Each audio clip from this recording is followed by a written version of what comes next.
was also anti-Semitic. So he had a common ground with Hitler. I think we can agree. Not every anti-Semite is a Hitlerite. I think we can. That part. He literally worked with the Nazis to recruit people. He wasn't just a guy posting. And he was an absolutely revolting, disgusting human being. This I'm happy to hear.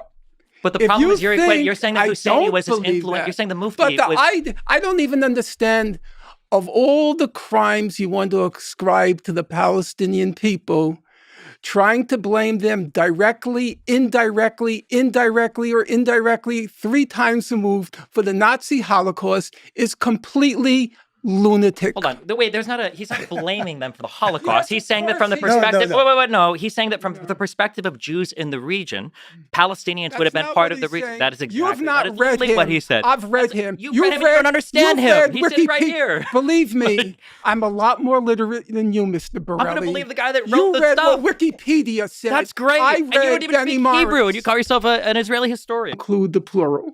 There's a lot of tricky language being employed here. Do you think of the 850? Tricky. It's called attaching value to words and not talking like a motor mouth. Okay. I am very careful about qualifying because that's what language is about. That's great. Then let me just ask a clarifying question. Do you firmly believe that the majority of the 850 civilians were killed by... Hold on. If I may... That's not controversial. Mr. Bunnell, I attach value to words. Yes, you've said that. If you value them, you start repeating them so much. Mr. Bunnell, please slow down the speech and attempt to listen.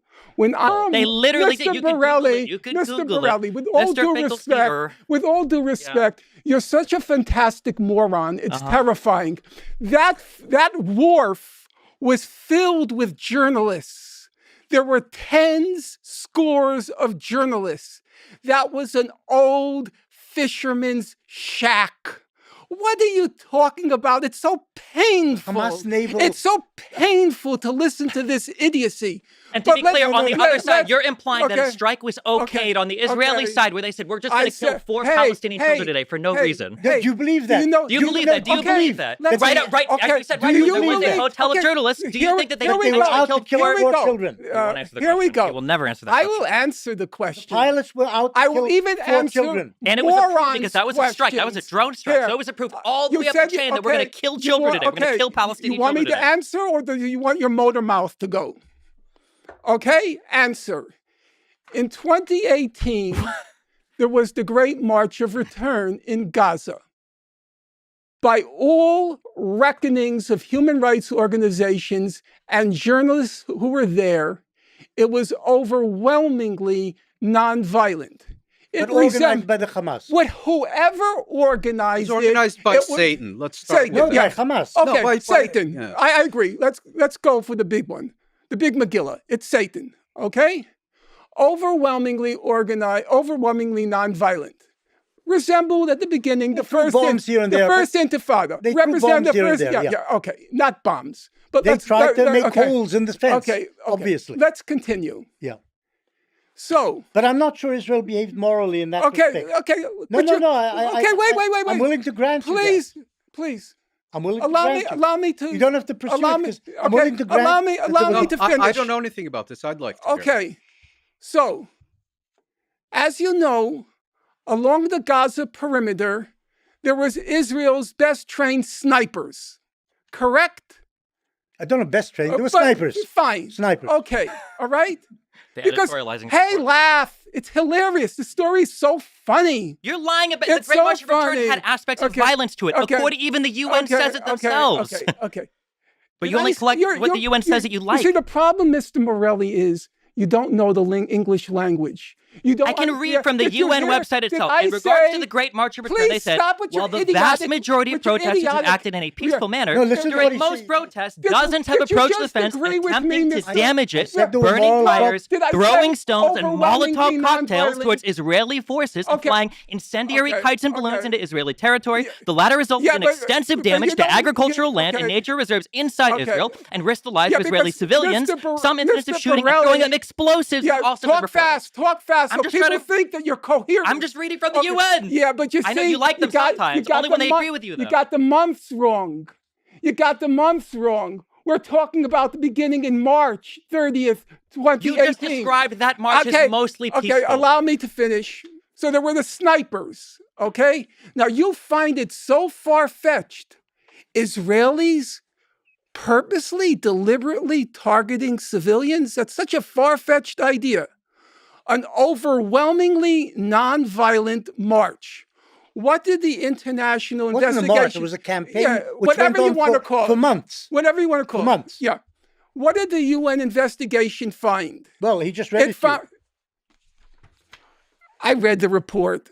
I don't read things off of those machines. I read the report. What did it find? Brace yourself. You thought it was so funny, the idea of IDF targeting civilians. It found, go look this up on your machine. I already know what you're going to say. You're going to say it found that only one or two of them were justified killings. Targeted journalists, targeted medics, and here's the funniest one of all. It's so hilarious. They targeted disabled people who were 300 meters away from the fence and just standing by trees. This is true. If what you're saying is true. Just quick pause.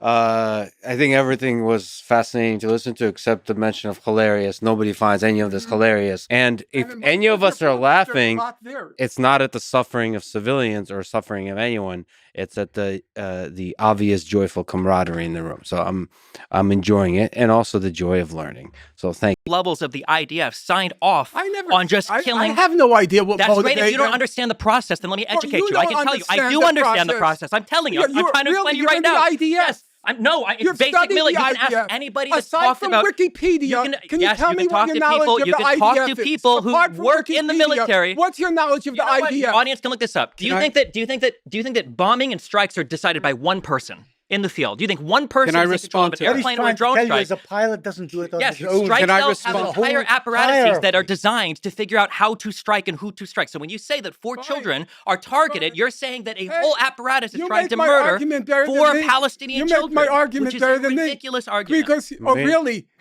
that it's impossible at the command level. It's impossible at the command level.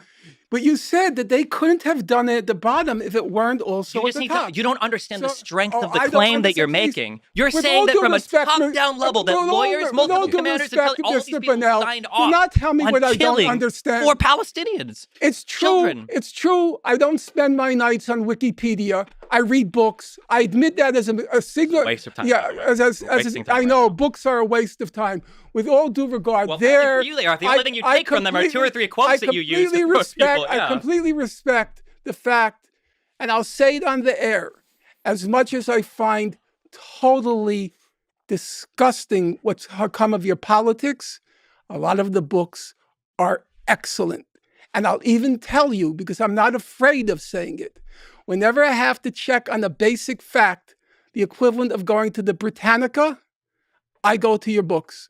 I know you got a lot of the facts right. Benny Moore's books for the listener. I would never say books are a waste of time, and it's regrettable to you that you got strapped with a partner who thinks that all the wisdom, He didn't say they're a waste of time. I'd like to respond to what you were saying.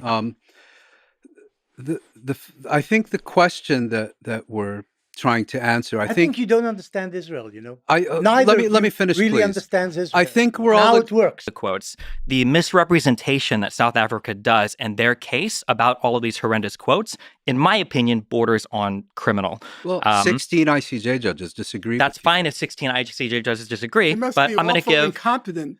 They could be, but they must be. Even the American judge.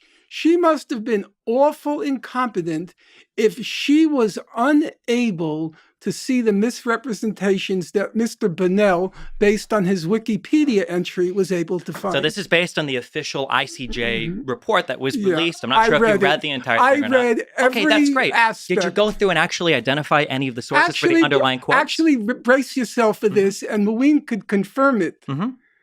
Yaniv Kogan, an Israeli, and Jamie Stern Weiner, half Israeli, they checked every single quote in the Hebrew original, and Yaniv Kogan Love the guy.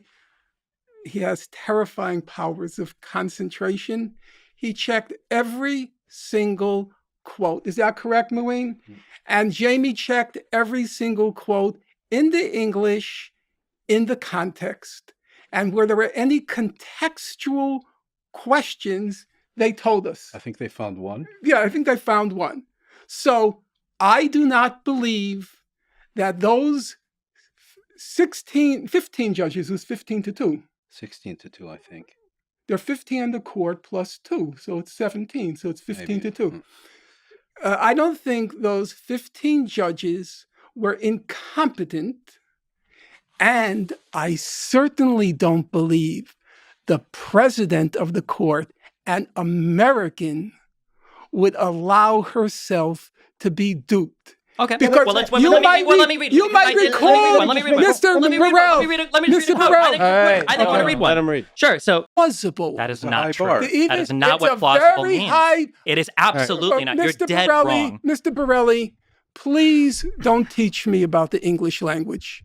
So the Declaration of Judge I said plausibility is the same concept as qualifying. The court is not asked at this present phase of the proceedings to determine whether South Africa's allegations of genocide are well-founded. They're not well-founded. They're not even well-founded. The court isn't. You said that plausible was a high standard. It is absolutely not.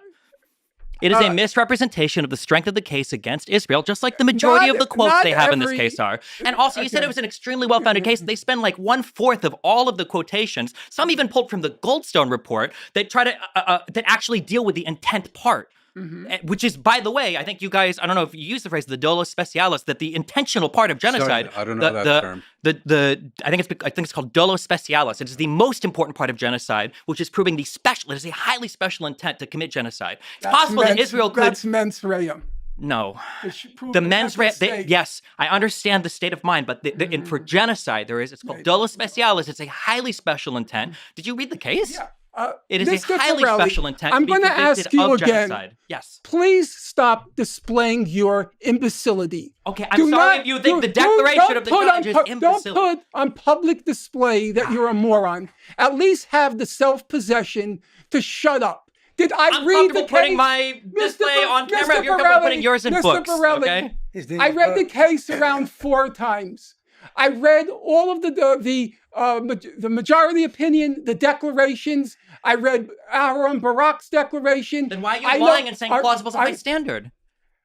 Because I said, even reaching the benchmark of plausibility is a very high standard in the world. It's the equivalent of a regional player qualifying for an Olympics. It's still 2 steps removed. You may not be on the team and you may not get a medal, but to get qualified, which in this context is the equivalent of plausible, you must be doing something pretty horrible.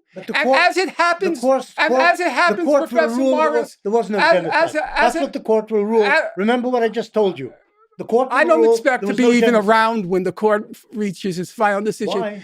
Why? It'll take a long, long time. 2 years, 3 years. No, I don't think it'll take 2 or 3 years. I mean, Bosnia, which was admittedly a special type of case because they were accusing Serbia of sponsoring the Bosnian Serbs. That took, I think, 17 years from 90. I assume they'll take 2 or 3 years. But the point you're making, so this is saying illegal. That something horrible must be happening to even achieve. It is horrible. It's a war. Yeah, I know it's true. It's horrible. But I think they weren't rendering a ruling on a war. They were rendering a ruling on a genocide. And I think the suggestion. And they said it was plausible. They also said it was plausible that Israel is committing a military operation as well. Yeah, but I think the problem with your characterization is you're saying in so many words the South Africans basically only have to show up in court with a coherent statement. Yes, that is correct. In today's atmosphere, that's probably correct. They needed to do a lot more. They needed to persuade. Today's atmosphere. The American judge. They needed to persuade. Judges go according to what the majority want to hear. Yeah, but they needed president. They needed to persuade the court that it was worth investing several years of their time in hearing this case. They're well paid whether they take this case or not. I mean, they have a full docket, whether they accept or reject this case. And I don't think we should remember what I just said. They won't rule there was genocide. Remember what I said. Also, I recommend people actually read the case and follow through a lot of the quotes. That they just don't show genocidal intent. I don't think so either. The Israeli Minister of Finance on the 8th of October, 2023, this is taken from the ICJ, this is from South Africa's submission, Bezalel Smotrich, I can't read this, stated, there you go, okay, at a meeting of the Israeli cabinet that, quote, we need to deal a blow that hasn't been seen in 50 years and take down Gaza, end quote. But again, if you click through and you read the source, their own linked source, it says, as per this own source, quote, the powerful finance minister, settler leader Bezalel Smotrich, I can't pronounce this, demanded at the cabinet meeting late Saturday that the army, quote, hit Hamas brutally and not take the matter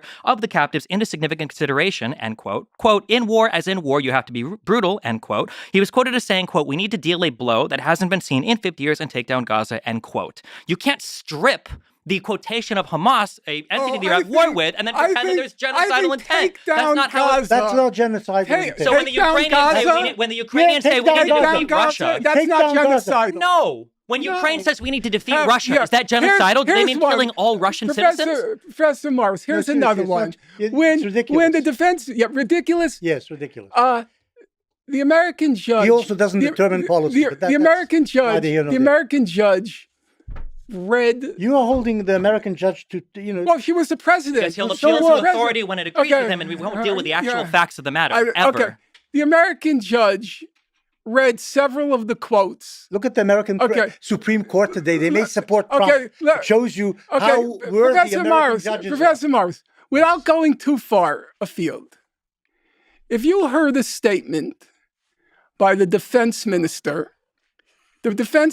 said, we are going to prevent any food, water, fuel, or electricity from entering Gaza. Did they do that? He wanted to make did Israel do that? Okay, no, I'm wondering. What he said. I'm asking you. Isn't Israeli government policy? But we're talking about statements now, intent. How would you interpret that? After 1,200 of your citizens are murdered the way they were, I would expect extreme statements by lots of politicians. But you're by lots of politicians. But you don't accept extreme But that's Palestinian not Israeli policy. Wait, but you don't accept. What he said isn't Israeli policy. But you don't. They let in water. They let in gas. Untrue. But you don't accept. Electricity. But you don't accept extreme Palestinian statements after they lost their entire country, not just 1,200 people. That's a good point. No, it's a good point. And on that. On that brief moment of agreement, let's just take a quick pause. We need a smoke break, we need a water break, we need a bathroom break. Take down Gaza is not a genocide. Defeat Russia is a genocidal what does statement. Take down Gaza when we went to war with Iraq and we wanted to destroy Iraq, that was a genocidal statement. There's a reason why genocide is such an importantly guarded concept, and it's not to condemn every nation that goes to war. Mr. Bonnell, Wait, you do know how to pronounce my name. Are you mispronouncing it intentionally? He made you into an Italian all the time. By your solicitude for international law. You should try learning it sometime. It would help you sort out a lot of the civilian deaths. Unfortunately, 15 judges disagree. You could keep citing the judges. You should actually try reading the actual statements. This is tiring. You've invited us to a tiring session. Yeah, there you go. Not that vague, because the term land for peace originates in 242. Sure, the idea is territorial acquisition and Israel's need to give it up was kept vague. Okay, that's why in 79 Israel thought that they fulfilled their obligations under 242 in terms of withdraw. Allow me points of information. Yeah. The first principle in UN Resolution 242 is that the inadmissibility of the acquisition of territory by force. Which is meaningless. It may be meaningless to you, Mr. Bonnell. It was meaningless to everyone in the region. Mr. Bonnell, that principle was adopted by the Friendly Nations Resolution, the UN General Assembly in 1970. That resolution was then reiterated in the International Court of Justice ruling advisory opinion in 2004. That was the basis of the coalition against Iraq when it acquired Kuwait and then declared it a province of Kuwait. Yep, which Arafat supported. That's what's called. That's true, Arafat did support it. Arafat did support it. That's why he made such a shitty deal with the Oslo It's not accurate. I'm not going to go there. It's not accurate that Arafat endorsed. Okay, I'm not going to go there. Okay. It's called under international law, jus cogens, or peremptory norms of international law, the inadmissibility of the acquisition of territory by war. That is not controversial. It's not vague. You couldn't put it more succinctly. You cannot acquire territory by force under international law. On the West Bank before 67. Who owned the Gaza Strip before 67? Mr. Bennell, don't change the subject. If you don't know what you're talking about, at least have the humility. You talk about how close chapter has 242 gotten? How close has 242 gotten to the Palestinians to peace? From tweet 5. You have no idea what you're talking about. It's just so embarrassing. At least have some humility.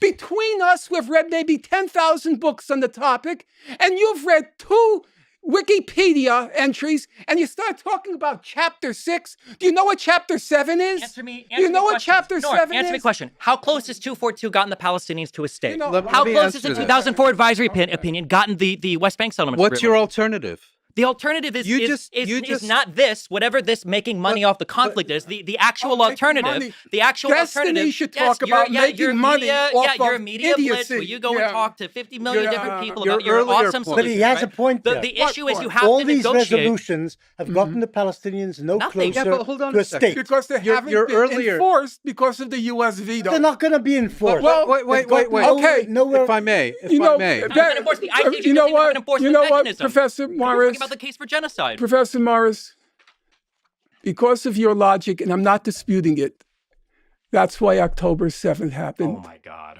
Because there was no options left for those people. Exactly what Moeen And now what said. options are left? After October This has 7th, been the Palestinian policy for 60 what's years. the The options only left? option is conflict. Listen to this. The only option is Mr. Bonnell combat. is now an expert on Palestinian Hold on. mentality. You're contradicting yourself. I only deal in facts. I only deal in facts. But Egypt didn't find it Tell me about necessary. chapter 5. Egypt Tell didn't me find about it necessary chapter to 5. negotiate But you're peace with the hold on a Palestinians. second. Jordan didn't find it necessary to Hey, negotiate peace with the Palestinians. if I The may, Abraham Accords didn't include the contradicting- Palestinians. Walk faster, Despite all of the faster. international law. Everybody, Wait, Faster. you're contradicting yourself. On the one hand, you're saying all the Palestinians do is fight and violence and terrorism and all the rest of it. But on the other hand, you're saying they're expecting salvation from UN resolutions and international courts. Those aren't violent. But law. it's part of maintaining. law. It's the continual putting off of negotiating any solution. They've negotiated. As in when Arafat I takes think he 10 said days to 1970. respond, I when think he Arafat takes said- 10 days to respond, I and think hops on a jet Moeen- all over the I think world to go Moeen and visit said- his friends. Yes, I think but Moeen putting the said conflict off they indefinitely. accepted 2 states in 1975. Brace They yourself. Why didn't they accept the Tower of Summit then? No, this That's is 50 years ago. This is a That's legend. a half century There's ago. a No, they There's didn't a ver- accept the two-state He solution. quoted Just a a moment, very good please. article. There's- He's You quite can quote right. Arafat talking about how he's lying and he's just going to use in 94 and in 95 when he's making trips around the world, how he there's just a wanted to very use this as the rich- starting Talk ground. faster. I'm Talk sorry, I can faster. talk slow. You can watch YouTube video and There's slow a it down to very- 0.5 speed if you don't understand what I'm saying. Let me. Faster. There's a very lengthy history of Israeli-Palestinian negotiations. You want to deny that those negotiations took place? Where it feels like there was a good What faith feels effort, like. where there was a good faith Feels effort, like. where it was a good We faith have a effort. written record. With all due respect, We have a written Mr. record, Pop Mr. Historian, Burrell. you can't even read the written records. I don't know why you're referring Excuse to it. Okay? me? I There's- just said there there's- are 15,000 pages on Annapolis. And I'm sure you cherry-picked your favorite quotes I from know, all of cherry them, pick. okay? Hey, That's at great. least, That's Mr. great. Burrell, at Yeah. least I had a quote to cherry That's pick. great. All you Twinklestein. have and is I can, Wikipedia. Do you want me, I gave you quotes. you I have can give is you Do you want Wikipedia. quotes? Find me the information I that shows think- the Palestinian cause has been furthered by any I international think the law. You prob- can't do it. I think the problem is different. Okay, you want to say the Palestinians were only fighting, and then when I point out they've also gone to the court and the UN say, well, all they do then is these things, and you say they should be negotiating, and I demonstrate that there was a lengthy record of negotiations. Said, yeah, but they didn't go in good faith. Again, you're placing the hamster in the wheel and telling him if he runs fast enough, maybe one day he'll get out of the cage. What was the best good Okay, faith and please, negotiations on the side if of I the... could just finish. I think the fundamental problem here is not what the Palestinians have and haven't done. And it's perfectly legitimate to have a discussion about whether they could have been more effective. Of course they could have been more effective. Everyone could have always been more effective. The fundamental issue here is that Israel has never been prepared to concede the legitimacy of Palestinian national rights in the land of the former British Mandate of Palestine. Then how do you explain Taba Summit? How do you explain the Camp Barak David? And Olmert did. How do you explain accept Olmert's the offer to Abbas? legitimacy Yeah. of Palestinian demands? This is Well, but they just didn't want to give the Palestinians all of Palestine. That's all. No, all of Palestine. All of Palestine. You mean all of the occupied territories? No. You're talking about all of Palestine. Well, wait, what is the occupied? What is the occupied territories? The occupied territories. Is that all of Israel? The occupied territories are those territories that Israel occupied in June of 1967. Palestinians often use that term to define the whole of Palestine, Could you show me, not just the West Bank. Could you show me, Professor Morris, in all the negotiations, and all the accounts that have been written, can you show me one where the Palestinians in the negotiations, because that's what we were talking about, wanted all of Israel? The maximum. They can't say that because the international community won't accept it. So they didn't say it. They didn't ask for it. No, the Hamas did. Yeah. The Hamas always said all of it. Hamas only negotiated with Israel about prisoner exchanges. And I know, So but we they were talking represent about a lot of the Palestinian people. You will agree. The only place I saw pieces of Israel were the land swaps. And the land swaps accounted for about 2 to 5% of Israel. Nobody asked for all of Israel. What do you mean? They asked for all of Israel in 48. They asked for all of Israel in 67. Okay, what do you think those Bernal, wars were about? You're not going to respond to anything I'm saying because you have no answer. I'll respond to you. That's correct. Okay, Mr. Bernal. We were talking about the diplomatic negotiations beginning with 2000, 2001. You can't pretend that the first ask for Israel was in diplomacy. Okay. It was through war. You don't know what you're talking about. It's the for the Western. There are infants dying due to a engineered lack of access to food and nutrition. I don't think it's engineered. I think if the Hamas stopped shooting, perhaps, Unfortunately, as you said, engineered. I think Human Rights Watch called it using starvation as a weapon. That's called engineering. Okay. That's what they did, but you were pushed on this by Coleman Hughes to bring up like an example of why is the Gaza Strip, like by what metric are they starving? By what metric is it so behind the rest of the world? You know, if we're going to bring up well, I want to hear an answer to that because you didn't answer it before. I'm happy to answer it. Yeah. I just quoted you from the humanitarian organizations. They said 1/4 of the population of Gaza is now verging on famine. Before October 7th. Okay. Before October 7th. I'm not going before October 7th. That's what you use that as justification for Hamas fighting. You say the conditions were unlivable. They had to fight. I said to him. So my question is, what made it unlivable prior to October 7th? What are the metrics that you're using? There were about 5, 6, or 7 reports issued by UNCTAD, issued by the World Bank, issued by the International Monetary Fund, and they all said, that's why. Why did they say why? Okay, why did they say that? That's why The Economist, not a radical periodical, described Gaza as a human rubbish. So tell me by what metrics? If you're a historian, if you do all this work to get to things, tell me what they said. Don't just tell me a sentence. Tell me by what metric. Mr. Bernal. He's not going to answer again. I don't think I've avoided any of your questions, except when they breached the threshold of complete imbecility. So you're about to tell me by what metric the Gaza Strip is a humanitarian crisis. You remember what I said a moment ago? I said to Professor Morris, I defer to expertise. I look at what the organizations say.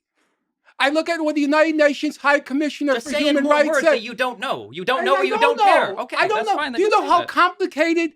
Have you ever investigated how complicated is the metric for hunger, starvation, and famine? It is such a complicated metric they figured out. If you asked me to repeat it now, I couldn't do it. And yet we have a human development index where we rank countries, yet we can still measure infant mortality, life expectancy. We can measure all of these things.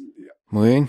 Instead of, and I think this conversation is emblematic of the entire conversation. I don't think anything. Then let me finish answering Benny Morris's you accused question. me of supporting racism. So yeah, well, I think did, I did it. Do you think I support Jim Crow laws?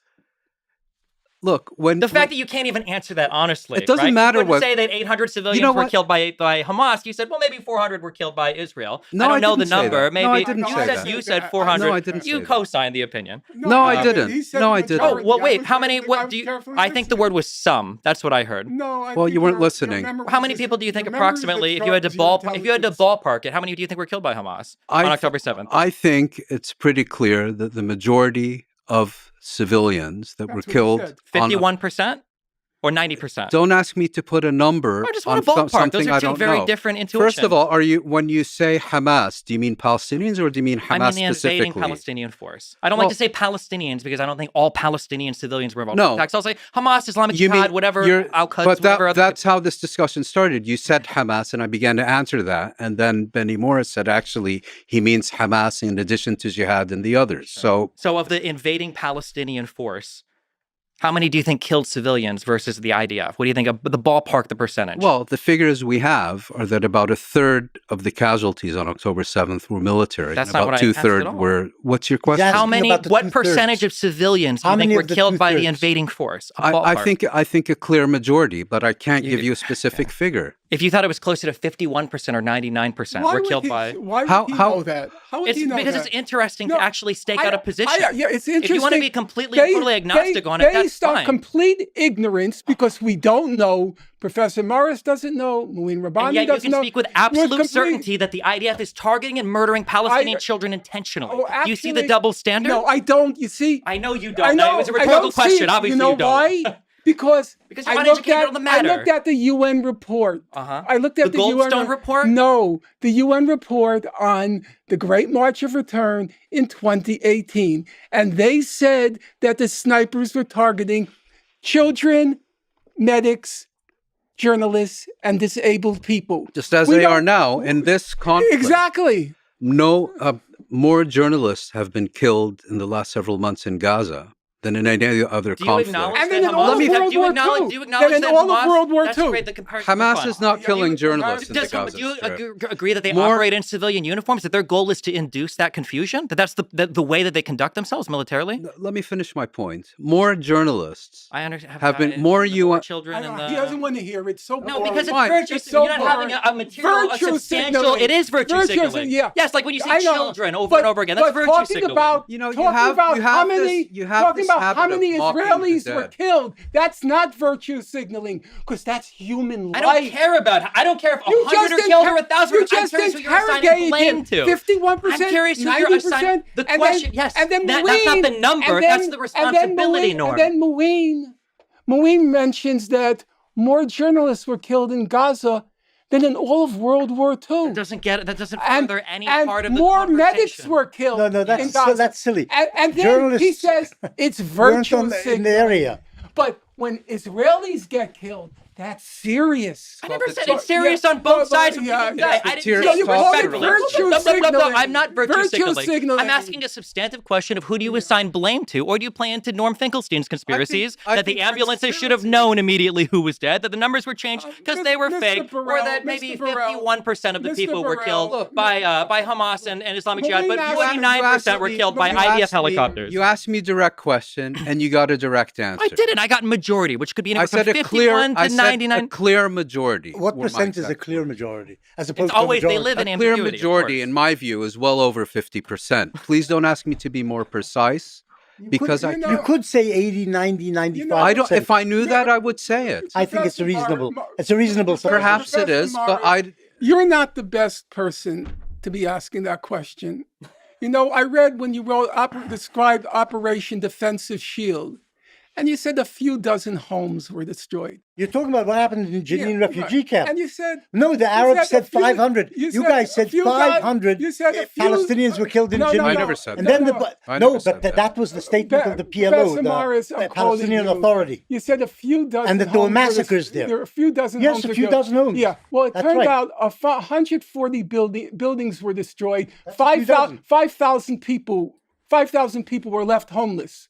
How many were killed? 5,000. How many You described it. No, I'm talking about homes destroyed. So you're not the best person to be criticizing what Moeen says when he says clear majority, but he can't say more. You know why he can't say more? He doesn't know. He doesn't know. Yeah.